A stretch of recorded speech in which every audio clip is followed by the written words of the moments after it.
नमस्कार किसान साथियों, मैं डॉक्टर रवि जानी, खेत से किसान तक। आज agriculture related Facebook YouTube channel में एक नई वीडियो के साथ पहुंचे हैं। जानकारी अच्छी लगे ज़्यादा से ज़्यादा इस वीडियो को शेयर करें, बेल आइकन दबाएं, हर किसान भाई तक पहुंचाएं। आज ये वीडियो है जो हमारी साजी की फसल के ऊपर है। तो जो हमारे किसान साथी नई परंपरागत खेती को छोड़कर बिरानी खेती के अंदर ये खेती कर रहे हैं और उसका क्या एल्ड रहती है और इसकी कटिंग बटिंग कैसी होती है और प्रति बीघे के अंदर बीज कितना डलता है, उसके रिलेटिव आज कुछ सवाल है हमारे किसान भाइयों के। तो ये वीडियो जानकारी अच्छी लगे ज़्यादा से ज़्यादा इस वीडियो को शेयर कर दें। धन्यवाद जी। तो आज हमारे किसान साथी मिलने जा रहे हैं अनिल जी। नमस्कार जी, मेरा नाम अनिल बिश्नोई, गांव 30 PSA लुणेवाड़ा। और मैंने मेरी खेत के अंदर साजी की फसल लगाई है। पिछले 2 सालों से मैं ये खेती कर रहा हूँ, क्योंकि ज़मीन में पानी नहीं लगता है, बारानी क्षेत्र है और बिल्कुल बंजर भूमि है। यहाँ पे ना तो चने की फसल होती है ना गवार की फसल होती है। इसलिए मैंने नई तकनीक के साथ में साजी की फसल लगाई है, जो आप पीछे देख सकते हैं। इतनी हरी भरी और अच्छी खड़ी है। और ये साजी की फसल मैंने मेरे 25 बीघा में लगाई हुई है, जिसकी औसतन पैदावार 50 क्विंटल से लेके 80 क्विंटल पर मुरब्बा के हिसाब से निकलती है। ठीक है जी। और इसका जो यूज है, मैं आप लोगों को बता दूं, इसका यूज पापड़ बनाने वाली इंडस्ट्री में, भुजिया बनाने वाली इंडस्ट्री में काफ़ी होता है। तो बीकानेर की जो बड़ी बड़ी इंडस्ट्रीज है, बीका जी है, ये सब परचेज करके लेके जाते हैं। काफ़ी अच्छा इनकम का सोर्स है। अगर किसी किसान भाई के पास फ्री ऐसे ज़मीन पड़ी है जो बंजर है, तो वहाँ इस तरह की खेती कर सकते हैं। और अगर बीज की मात्रा की बात की जाए तो 8 से 10 किलो बीज प्रति बीघा के हिसाब से सोविंग के लिए आपको इसमें चाहिए। और बीज कब जर्मिनेशन करेगा, कैसे क्या होगा, वो मैं आपको बता देता हूँ। क्योंकि बारानी क्षेत्र है, तो बीज आपको 8 से 10 किलो प्रति बीघा के हिसाब से लेके छींटा मार देना है। और उसके बाद में कम से कम 2 बार बारिश, 10 से 15 इंच बारिश इसको चाहिए सीड के जर्मिनेशन के लिए। जब सीड जर्मिनेशन हो जाएगा, उसके बाद में आपको कुछ भी इसके अंदर खाद स्प्रे वगैरह कुछ भी देना नहीं है। बिना खर्चे की खेती है। बस इसको निकालने के लिए एक मिस्त्री की आवश्यकता है, जो कि इजीली आपको मिल जाएगा। आप कांटेक्ट कर लेंगे हमसे तो हम आपको बता देंगे, उसके बारे में जानकारी दे देंगे। तो औसतन 25 बीघा से मैं लाख रुपए की इनकम हर साल मैं लेता हूँ इससे। और भी किसान भाइयों को यही सलाह दूंगा कि जहाँ बंजर ज़मीन आपकी पड़ी है, वहाँ आप इसकी खेती कर सकते हैं। पिछले साल अगर आपकी कम हुई है ये पिछले साल, तो पिछले साल इसकी क्या एवरेज रही? आपने बताया अभी 8 से 10 लाख रुपए, पर पिछले साल मेरे कम में, मतलब मेरी थोड़ी खेती रह गई थी, थोड़ी तूफान के अंदर, या क्या खराब हुआ, क्या सिस्टम रहा, या क्या आपने किया, तो उसकी रिगार्डिंग आपकी कितनी गिर रही, मतलब ईल्ड क्या रही जो कुछ रहा? 1 क्विंटल पर बीघा के हिसाब से मेरी पिछले साल बिल्कुल मौसम अनुकूल नहीं था और जर्मिनेशन भी इतना ज़्यादा नहीं हुआ था प्लांट का। तो 1 क्विंटल पर बीघा के हिसाब से इसकी औसतन उपज निकाली गई थी। और उसके अंदर आपने क्या कुछ मतलब कोई माइक्रोन्यूट्रिएंट, फोलियर स्प्रे या कोई हर्बिसाइड, फंगीसाइड कुछ भी आपने स्प्रे किया?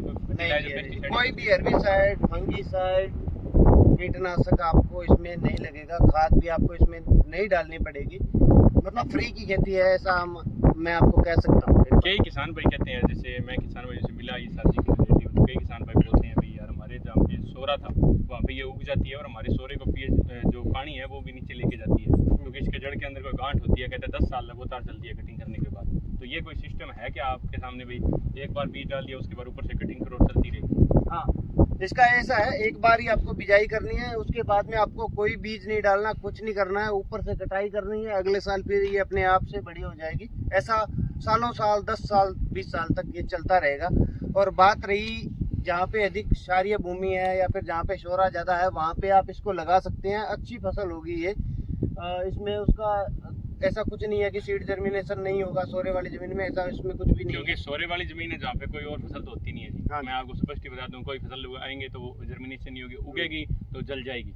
पहली बात तो उगेगी नहीं, सबसे बड़ी। तो ये खेती उन खेतों के लिए भी बहुत बढ़िया है जो जहाँ पे बंजर ज़मीन है। जैसे हमारे बात करें तो हमारे खेत के अंदर हम नहीं ईल्ड ले पा रहे हैं, बरसात आती है तो उस पर होती है, तो 2 कुंटल 1 कुंटल चना होता है, तो फसल नहीं रहती, खाली ज़मीन है, तो उसमें लिए ये सबसे बढ़िया ऑप्शन है। हाँ जी, उसके लिए सबसे बढ़िया ऑप्शन है। क्षारीय भूमि के लिए सबसे बढ़िया ऑप्शन है। इसके अलावा कुछ नहीं है। ये तो मतलब सोने पे सुहागा हो जाएगा, ऐसे वाली बात है। और मैं तो कहता हूँ जहाँ बंजर जमीन पड़ी है वहाँ आप इसको गाड़ दो। एक बार लगानी है, बाकी बरसों तक बस कमाना ही कमाना है। तो कमाई का बहुत अच्छा सोर्स है। इसको कटिंग करने के बाद जो काश्तकार है वो अलग आती है क्या इनके? हाँ। अपने नहीं कर सकते इसका?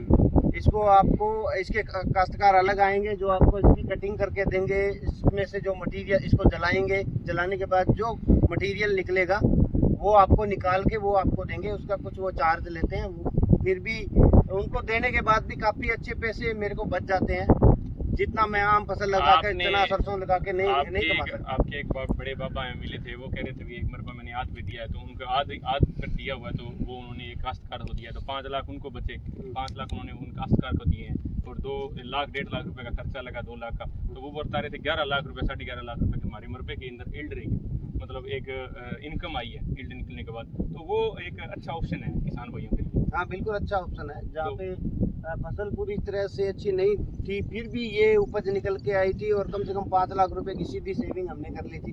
तो इसमें हमें और क्या चाहिए, हमारा बाहर से इसमें कोई खर्चा इन्वेस्टमेंट ज़्यादा कुछ नहीं लगा, जो इसमें से निकाला उसी में से उनको दिया। अब की बार जैसे ये फसल खड़ी है तो क्या लग रहा है आपको, तो ये अच्छी ईल्ड आ सकती है इस बार? जैसे कि आप देख रहे हैं ये जो फसल खड़ी है मेरी पूरी 25 बीघा में ये क्रॉप लगाई हुई है, और इस बार मुझे अच्छा ये लग रहा है कि कम से कम 1.5 से 2 क्विंटल तक निकलने की आशा है, उम्मीद है कि ऐसे निकलेगी ये। और इसका जो चोवा निकलता है, जो आपके चोए की बात हुई अभी पहले, वही चोवा निकलता है, उसका रेट अलग मिलता है मार्केट में, उसका वो 20-25 हज़ार रुपये प्रति कुंटल के हिसाब से मिलता है। वो अलग रहता है क्या, उसका रेट अलग है, उसका डिफरेंट है रेट? हाँ, वो एक 2 तरह की क्वालिटी आपको इसमें से निकलेगी। एक जिसको चौवा बोलते हैं, जो ज़्यादा यूज होता है, बढ़िया केमिकल होता है, उसका रेट आपको बाजार में काफ़ी अच्छा मिलेगा, 20 से 25 हज़ार रुपये पर क्विंटल के हिसाब से भी मिल सकता है। वो 10 क्विंटल भी निकल सकता है, 15 भी निकल सकता है, 2 क्विंटल भी निकल सकता है, तो ऐसा है। तो ये जो मतलब खेती है हमारे किसान भाइयों के लिए नया ओपिनियन है और नई खेती है, तो आप युवा साथी आप कर रहे हैं, तो आपको अच्छा लग रहा है जो कि आपकी जो बंजर जमीन है वो कामयाब हो रही है, साथ में आपको 2 रुपये आ रहे हैं? जी हमें बहुत अच्छा लग रहा है। अगर कोई किसान भाई करना चाहता है तो वो हमसे संपर्क करें, हम इसके बारे में पूरी जानकारी उसको देंगे। बहुत बढ़िया जी। जो भी सोल्यूशन होगा उनका करवाएंगे। आपकी डिस्क्रिप्शन में नंबर दे दिए जाएंगे इनके, तो जो भी किसान भाई इन खेती करना चाहता है अपने खेत के अंदर जहाँ पे बंजर भूमि है, तो वो आप इनसे कॉन्टैक्ट कर सकते हैं। वीडियो जानकारी अच्छी लगे तो ज़्यादा से ज़्यादा वीडियो को शेयर करें। धन्यवाद। धन्यवाद अनिल जी।